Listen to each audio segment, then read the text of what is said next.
We are live. Okay, well, that didn't happen the way I thought. We didn't.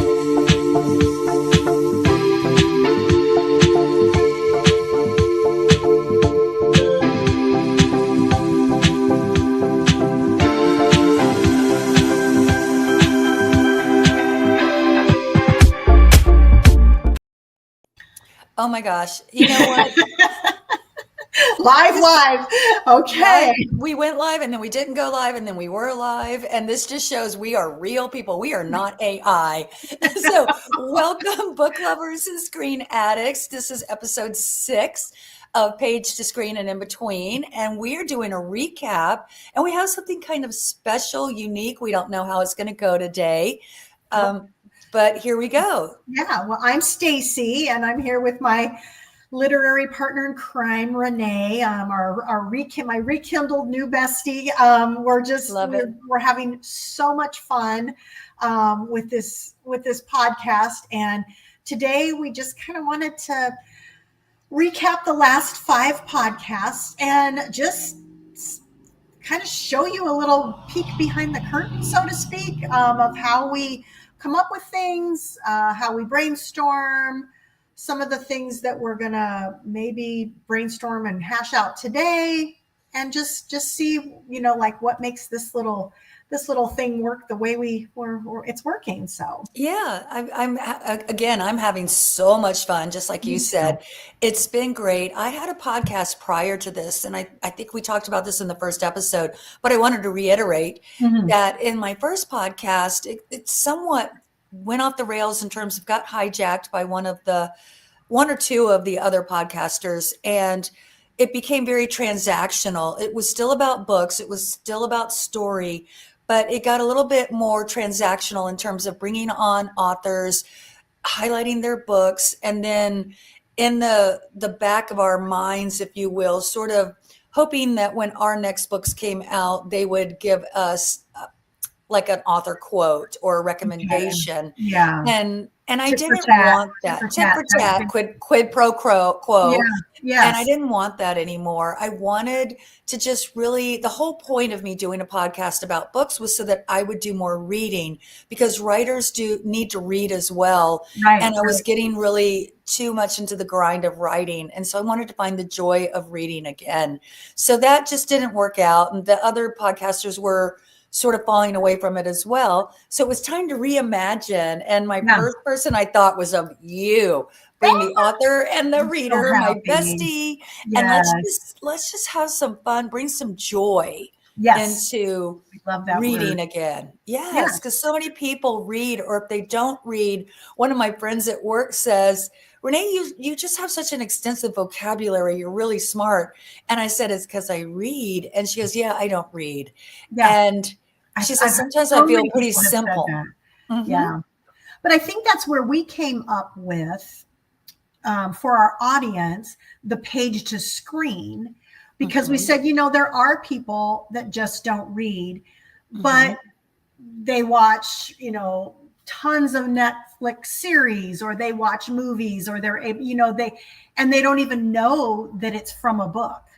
Right. And so, and there was a couple of them that we decided on that I didn't even know were a book, and so I think it helps audiences to maybe when they see a movie or they see the screen, maybe just trigger a little bit of, oh, I think I might want to read that, or read about it or something, just give them an extra little kind of nudge. Well, and weirdly, I used to always say, if you read the book first and then you go to the screen version, whether it's a film or a Netflix series, I feel like it's always a little disappointment. It's not what you thought it was going to be. Yeah. They missed a section. They changed something.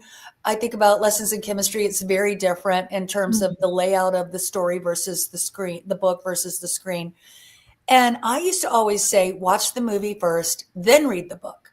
Because if you've watched the movie first, like I did that with The Outsiders. Yeah. I had watched the movie. I'd never read the book. And I went back and read the book. And it informs the movie. And it gives you so much information that you didn't have when you're watching. And you realize how, yes, the film fell short, but now that I'm reading the book, I can picture these characters better. I can see the world that they were living in my mind.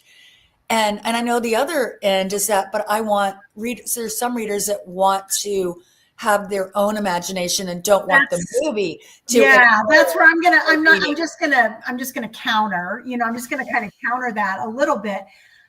When I read the book, I feel like I get the character myself in my head. Yeah. And sometimes, kind of like with Bridgerton, like the Daphne character, they were way off. I mean, I feel like it was 100%. way off. And so if I would have watched the Bridgerton series first and then read it, that Daphne character would be in my head from the series, from the Netflix series already. And I think it would have changed when I originally read the book 20 years ago, and my memory, but I reread it, so it was good. But so I do kind of like reading the book first. Okay. Outsiders, I watched the movie first and then read the book, and I was like, wow, it I don't know, it just developed those characters differently in my head. So Well, and that's what this podcast is all about, is we don't have to agree, and it can still be an amazing book, an amazing movie, an amazing screen adaptation. Yeah. And we don't have to agree, nor do the viewers or listeners have to agree. So No. that was really, as we're going into this, is what's so beautiful and yet messy about this podcast. But maybe let's take a step back, and way back when we decided we were going to do this, and then Yes. even how we came to Page to Screen and in between, oh my goodness, how we got the title. Because I was yes, like, it was like this. We were on our, because we don't live in the same city. So we were literally like saying words. We were just like brainstorming. We started with their stories. Remember, we wanted your story, my story, our story. Our story. Like because we were going to talk, story. That's stories. right. We wanted it to be stories, and then because we wanted it to be, books are stories, and we're like, how can we make it like, our story, their story, and it got to be kind of convoluted, and it was just like, oh, that's our story, their story, and then we were like, well, book to movie, and then but a lot of the books that we were doing, including our first one, isn't a movie in the traditional sense. It is a Netflix series. So what does that look like? And I think you came up with Page to Screen, and then we'd also talked about.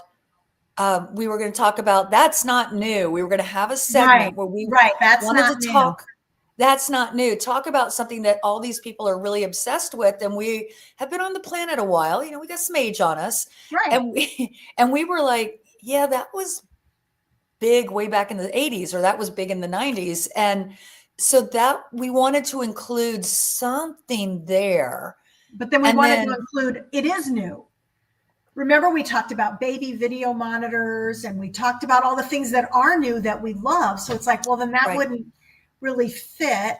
So and then I said it's fascinating. We were going to call the podcast. Well, obsessed. What are we obsessed with? And then you said, and then you said, well, that feels a little bit more like serial killers and obsession, and I was like, stalking type. Okay, I can see where you're coming from there, and that's where the word fascination came. Yeah. What's fascinating us, and that's where we got that first segment. Yes, is how we came to that.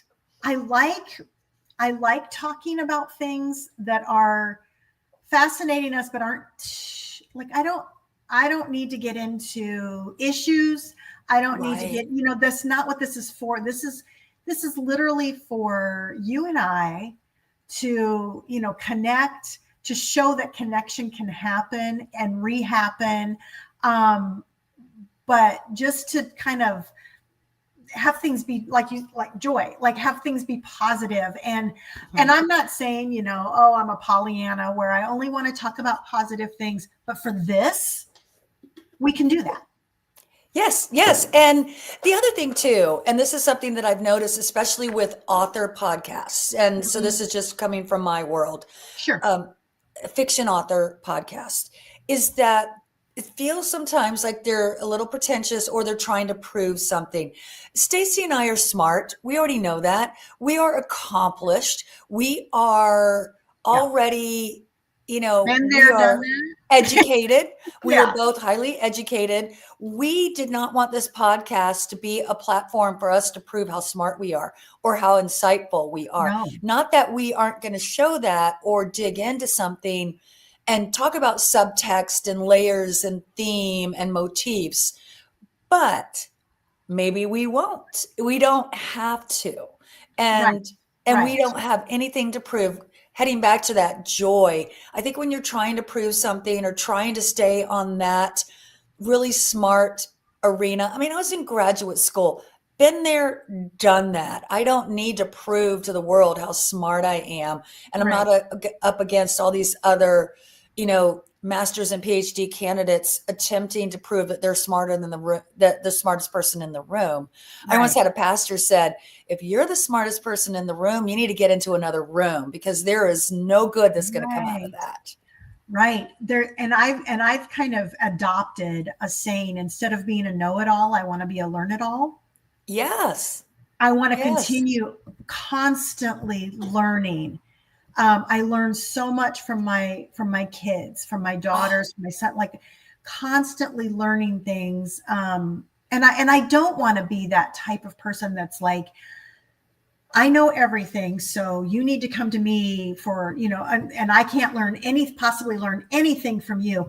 I like to learn things from, immigrants that I am associated with, and learn about their story and their life lessons and the things that have happened to them. And that's why I'm learning Spanish.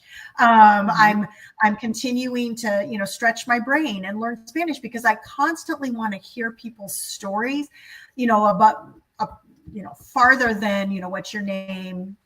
How many kids do you have? Mhm. I want to hear their stories. And in order to do that, I have been, studying Spanish and continuing that. And it just fascinates me, to make blanket statements about things, and not care to be curious that Right. maybe I'm missing something. Maybe, maybe there is something more to discover. Mhm. Those kinds of things. Like when you hear somebody they're so, I read a book called The Sin of Certainty, and it's like, Ooh. yes, it's really Ooh. good. Peter Enns is the guy's name, and it's really, really good, because it's like, when you're like, I'm like, this is it. This is, That is so and good. And oh, I love that, the sin of certainty. there's Well, no, and I learned a phrase from my daughter that she says, I am opinionated with an open mind. that's good. Yeah. Yeah. Yeah. So So, it's that, yeah, yes, it's not because become a we're mush not brain. saying, yes, not be Yeah. a mush brain. We can be super opinionated, but I also want to be open-minded to have someone change my mind. And Or to so just many listen to people, their opinion.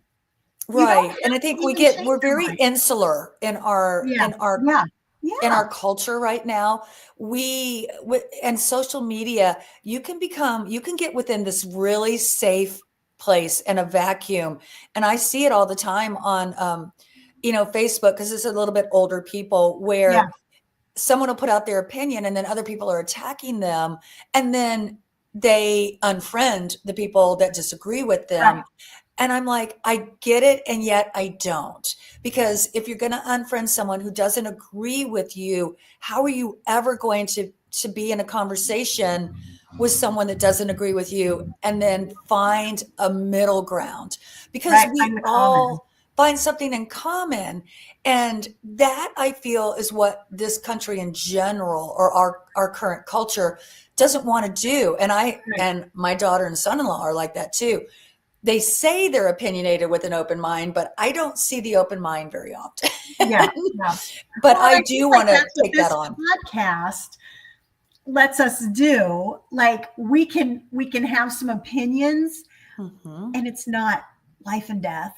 I mean, Mm-hmm. but it gives us the mind practice to listen and Yes. to share and to, see something new, and it's a practice that then you can take over to more serious things, Yeah, to bigger issues. take a break from everything that's terrible in this world, because boy, we could have a Right. 5 hour And yeah. podcast about all of that And and there's how we enough would of those. solve the problems. Yes. To me, there's just enough of those that get you riled up, get you going. I want people to be excited to listen, Mm-hmm. to be able to go, okay, I'm not going to be taught a lesson. I'm not, Renee and Staci are not out to change my mind about Mm-hmm. anything. Mm-hmm. It's just fun. It's just Right. fun. And we're We are going just to have some so much fun. fun. Yes. And I love what's not to love about story? This goes back to whatever you believe, whatever creator you believe in. You and I are Christians, we are it. Jesus followers, but Right. that's not to say, I have all kinds of friends in all Sure. kinds of faiths and religions. That's the one thing I've really enjoyed living in a very multicultural city, is Yes. I have friends of all nations, all religions, all colors. Excuse me. But the one thing is, when you're reading story, you are connecting to creation, the creator, however you define that. Yes. Even if you are an atheist and you believe it all happened by chance, there's still creation Right. involved in that. And story, I think, takes us to the deepest level of creation. Yes. And it feeds that need in us of wanting to. I think about, like, Halloween was just this past weekend. Uh-huh. And people really embrace, I don't, but a lot of people embrace horror and the scary part of Halloween. Uh-huh. And it's their way of facing fear. They feel like if they can face that super scary fear, Yeah. it diminishes it and makes it less, Right. somehow, less than. And that's fine for them. But that comes in story. That's why they're connected to horror. That's why they're connected, is it's their way of facing their fear. And that's not wrong for them. You and I No. have our own lane, and the one thing that we wanted to do today was find our lane, is Yeah. to define that, and to be very unapologetic about our Yes. lane. And Yes. one of the things that we said is that we're going to focus on joy, and focus on that doesn't mean that our books that we focus on don't have hard things in them. Right. Because when we talk about what our next book is, it's not an easy book. It's No. not an easy time, No. because it covers a really difficult time in our nation. Yeah. And yet we are going to bring the joy to it and the excitement of story and learning. And I think both of us are also sponges. We want to Yes. learn something, Yes. and we don't want it beaten. You don't have to beat us over the head. We can learn it No. in all kinds of ways. Yeah. I'm really excited for this. I'm reading. We just got done reading a book. My daughter introduced us a book, and it's called The Danish Parent. But they talk about Danish movies and Danish books, Oh, and they say that most of them are not happy endings, like American books, mm-mm. like American fiction and American. And you can watch some of those on Netflix. I think a lot of them are on Yes, and I've Netflix. not, yeah, they're dubbed, and it's like, wow, this is really dark. That's This is really dark. dark. And it's because they have the attitude. Here's their attitude of being a realistic optimist. Okay. A realistic optimist. So it's reality. Reality is reality. I mean, there is, but you can take kind of there's a saying, the ugly beautiful. You can take Mm-hmm. what is reality, and you can always see something good. Mm-hmm. The joy of it. Beauty from again, ashes. right. And again, not saying you need to be happy about this. No, but there's a joy in even hard things that Mm-hmm. you can find, that inner joy, and it can help you get through those hard things. And I think that's what I wasn't Department Q a Danish one that we did? Yes, the Yes. book. So Yes. you can see, like, it didn't tie it up in a No bow. bows, no No pretty bows. bows. It had like a lot of loose ends. It had it was pretty dark. It was probably the darkest book that The we did. book for sure. The The book for sure. Outsiders was a little dark, but it had Yeah. but it was And a it had little a bit, happy ending. yeah, and certainly a satisfying ending. I mean, 3 people Yeah. died, but Yeah. it certainly had, but yeah, I do agree with you. I agree that, we are finding our way, we're Yeah. finding our lane. We don't want all of our books to be, oh, well, we're going to just do romances or happy endings. I think we want to steer away from that. Even in the books that I've been writing in the most recent era, my last 4 books, those aren't all tied up. I don't tie all those up with a pretty red Nope. bow. There are characters that don't survive because it's war. Yeah. And so and POV characters, that's in romance, that is a no-no. You give a character a point of view, you don't kill them off. But in Danish fiction, you certainly can and do. Yeah. Yeah. And so I do think that that's kind of where we want to be. We do not want to be Pollyannas, like you said earlier. No. At the same time, I don't know if we'll ever do a romance again unless we decide to do like a Hallmark weekend special or something. like the holiday, like a holiday special or something. If we can find the book. I have so many friends that had their like romances turned into Hallmark books. Yeah, Hallmark so that would movies. be. I think it would be kind of fun and holiday-ish. We can have our. But that would probably be it because, the whole lather, rinse, repeat. Not that I don't mean to diminish, but and let me tell you, when season 4 of Bridgerton comes out, I will be the first one. I'll stay up all night watching it. So yeah, of course, yes, I'm excited. But then I was thinking about Wicked's about to come out, and yes. Boy, have you read that book?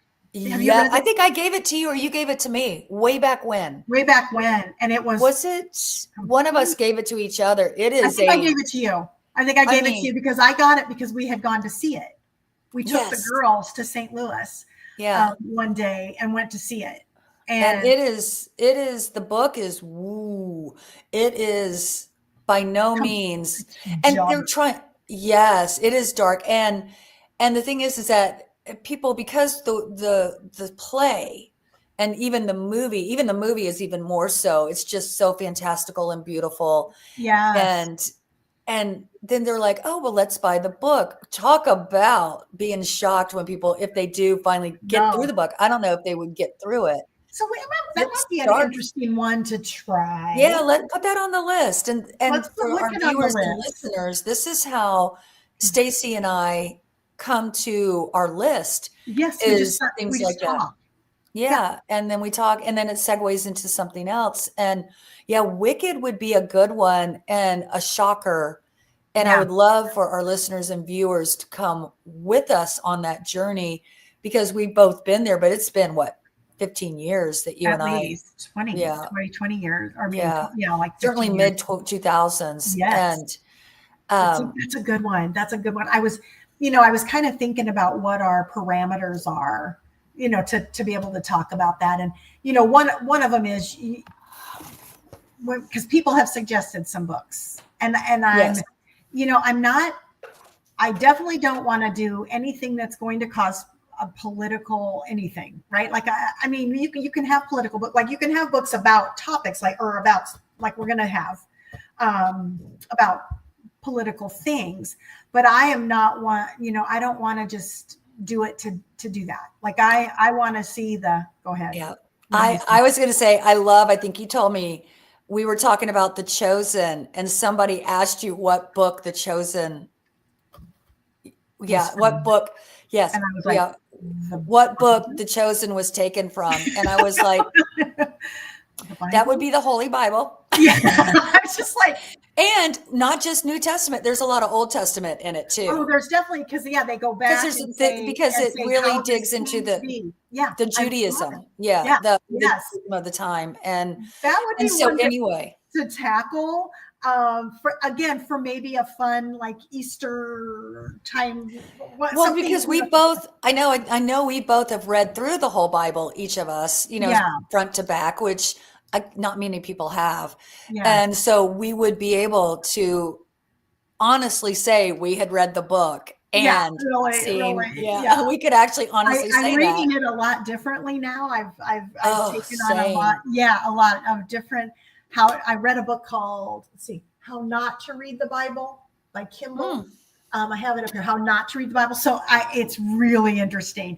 But yeah, anyway, that's a whole nother thing. Well, and Um, that could be a fun podcast because we wouldn't have to get into the political, socioeconomic part of it, but just the part of trying to, as a modern day person living in the United States, understanding the Bible versus Christian nationalism. Because you and I, we didn't want to go into that because, right, right. you and I have such, even our faith and our lives they Morphed. don't look the same No, now that they do in 2000. yeah, And it's because of that open-mindedness and meeting other people from other cultures, other religions, other countries, other colors.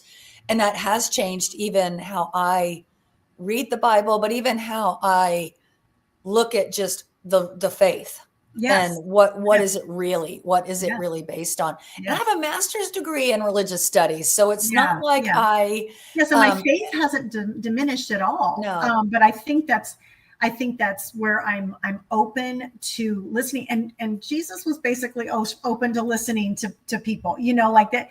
So Yeah. it's been really fun for me to.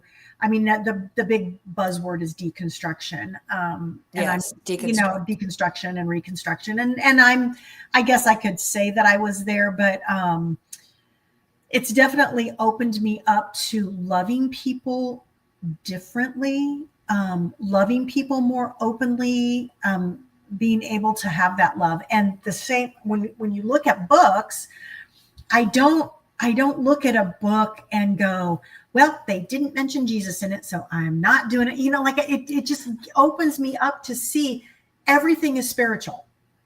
Like you talked about creator, the creation, everything is created. Mm-hmm. Everything is spiritual. No matter what it is. And we as Spiritual. humans are built with a need, with a hole for spirituality to fill Yeah. it. We have that need. Even if it's an agnostic that fills it with science, Right. even if it's an atheist that fills it with, understanding the world in a different, more Global, systematic, like a yeah, global global, understanding or thinking global, this is it. You have one chance around the planet, yeah. however many years the planet circles the sun. But that is still a spiritual way of looking at who we are as humans and Didn't looking at C.S. humanness. Lewis say, we are souls?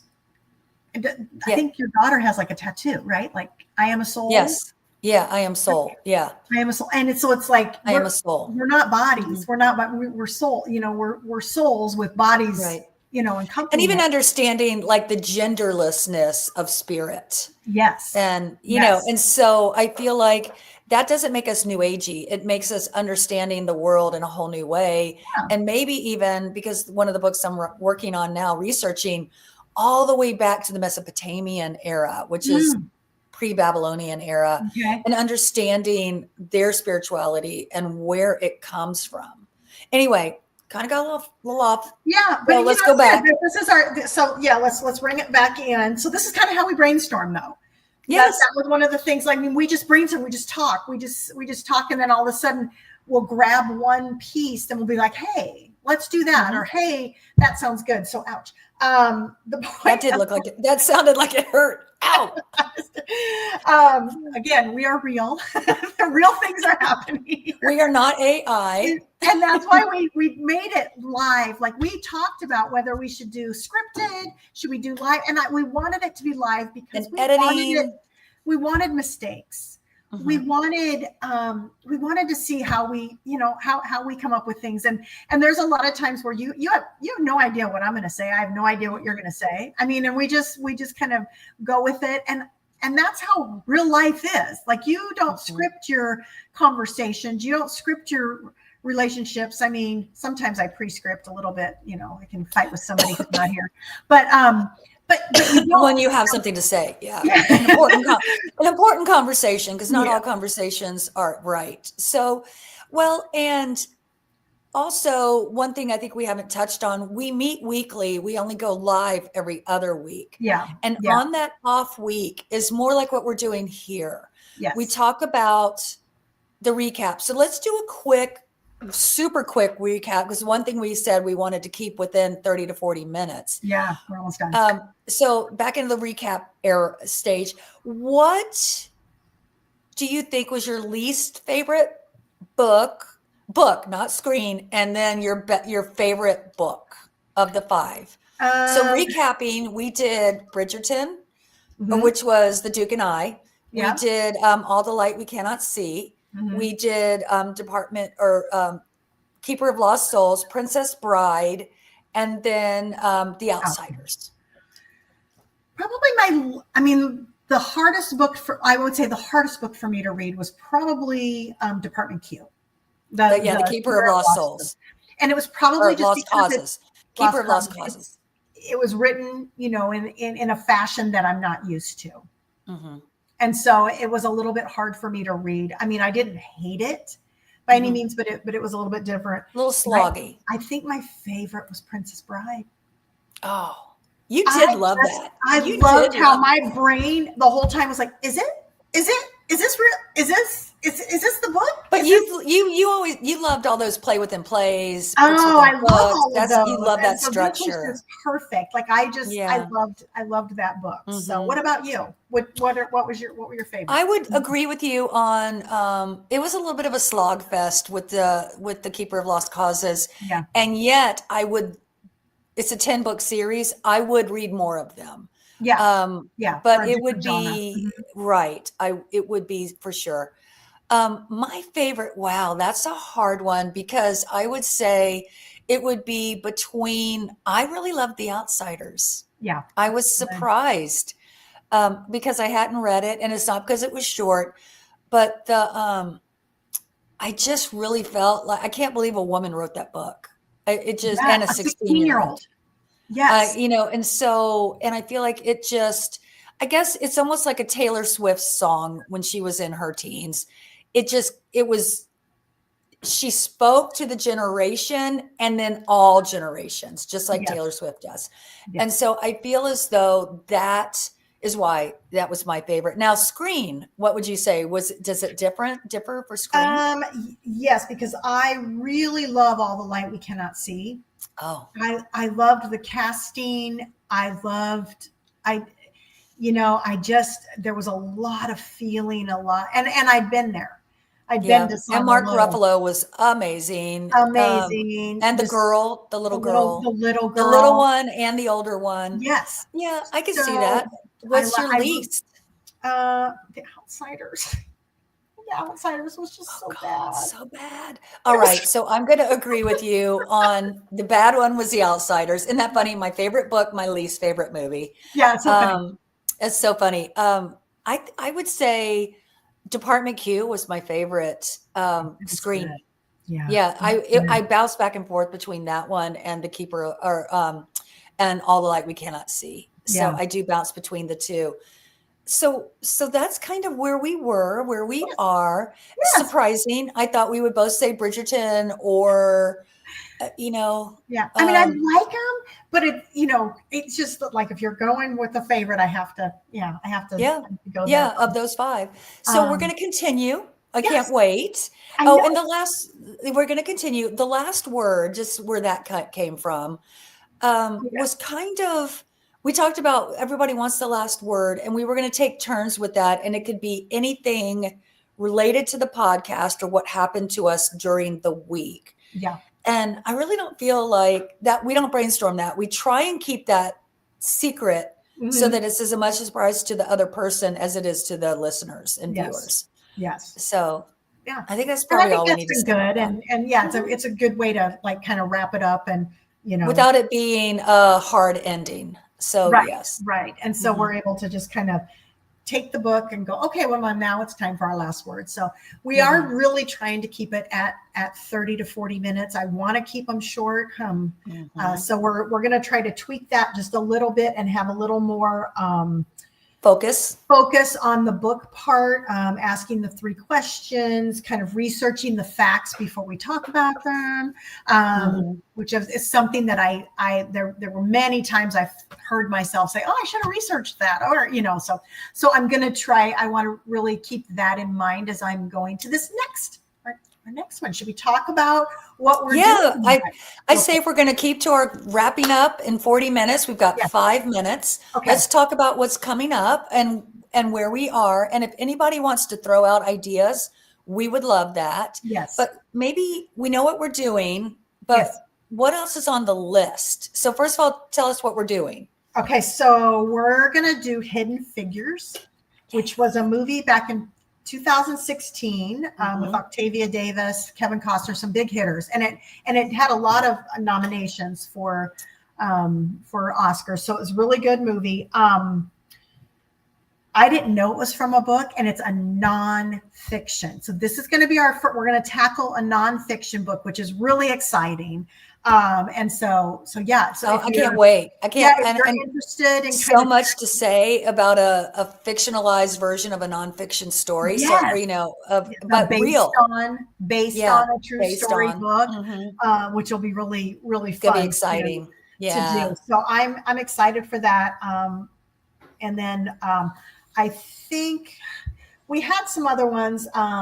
We have a whole list. And I'm sure that there's more that come up. And there's some that we just are not going to do. Like people have suggested, Game of Thrones. I'm like, well, that's just too big. Like I don't want to do Lord of Rings. I don't want to do ones that cannot be done in 20 minutes. The Joy. I think we talked about the Joy Luck Club because we wanted to do the Joy Luck Club. That one's on our list, and we talked about how Forrest Gump was a book. I didn't know that. That may be an option. Yes. There's been a lot that started as books, and there's so many, and it's just we will never run out of material. No. I want to try to tackle a memoir. There's a couple of them that are memoirs that are pretty intense. Okay. And so I'm going to kind of bring some of those to you next time we do our brainstorming and just see what you think about that. I'm in the midst of writing a memoir. So I kind of want to I like to read memoirs just to see where they go with it and how they frame it. I love that. Yeah. So, anyway. And then maybe like a Leanne Moriarty book, like Big Little Lies or Sirens, which is a Erin Hildebrand. 9 Perfect Strangers. Is that her? Yes. Is that her? I think so. I think so. There was also a Nicole Kidman, Hugh Jackman. Whatever his name is. No, not Hugh Jackman. Hugh Grant. There was a really good one, and Hugh Grant plays a pretty nasty guy. Oh, okay. I'll look and see what that one is, but maybe one of those books would be fun to do too. A little bit more of those domestic thrillers. Yes. Yes. I don't know if I'll ever go to the gore horror. That's not our lane. Although I have a couple of Stephen King's. Green Mile, Shawshank Redemption. Those are I thought about Shawshank. Yeah, Shawshank Redemption, because that's such a beautiful, almost a perfect movie. I think it's an amazing movie. It is. I would love to read the book. And The Green Mile is too. So same. So we'll see. So we'll, The Stand. He did The Stand. Yeah, that was kind of scary. A little scary. What's the one with the kids? It. Oh, no.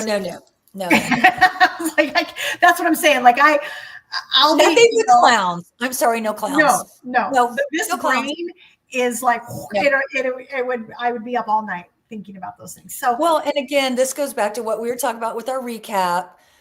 We do have a lane. It's a big lane. It's a highway. It is. But there are things that we are tossing out in the pasture, and we're speeding right by them. Yeah.